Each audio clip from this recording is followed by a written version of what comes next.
Bonjour, je m'appelle Arina Schlapak. Aujourd'hui, mon partage va se faire sur le texte intitulé God and Suffering Again. Ce texte se retrouve dans le livre Ethics in the Real World de Peter Singer. Peter Singer a été invité à un débat par Dinesh D'Souza.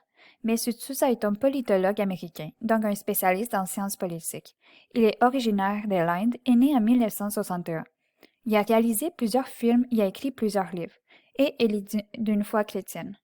M. Singer est un philosophe utilitariste. L'utilitarisme est une théorie éthique qui cherche à maximiser le bien-être collectif. Il est aussi un enseignant en bioéthique, un auteur et d'une foi athée. Les deux hommes se sont réunis pour parler de la question, de ce que j'ai compris, suivante. Si un Dieu existe, est-ce qu'il peut être tout-puissant, omniscient et bon, considérant toute la souffrance qui nous entoure? Je vais vous parler d'une partie de leur argumentation. Selon Singer, si un Dieu tout-puissant existait, il aurait créé un monde sans souffrance. Si un Dieu omniscient existait, il aurait su que la souffrance existe.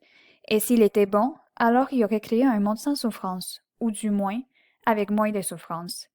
De son côté, M. D'Souza a mentionné que Dieu a donné à l'homme le libre arbitre, c'est-à-dire la liberté de choisir les actions qu'il pose, soit bonnes ou mauvaises. Il a parlé que le monde est contaminé par le péché, en d'autres mots par le mal.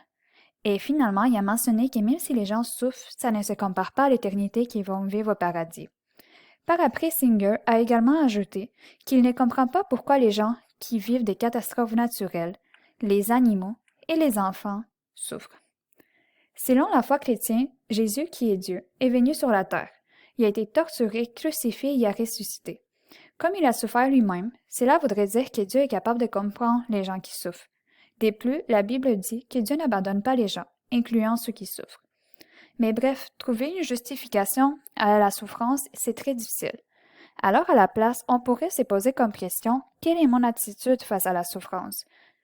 Est-ce que je deviens fâché? Est-ce que je me comporte en mode victime? Est-ce que je prends responsabilité de la souffrance? Est-ce que je fais quelque chose pour diminuer la souffrance des autres? Je vous laisse le lien vers une vidéo motivationnelle et intéressante de Jordan Peterson, qui est un psychologue canadien qui parle de l'attitude à prendre face à la souffrance.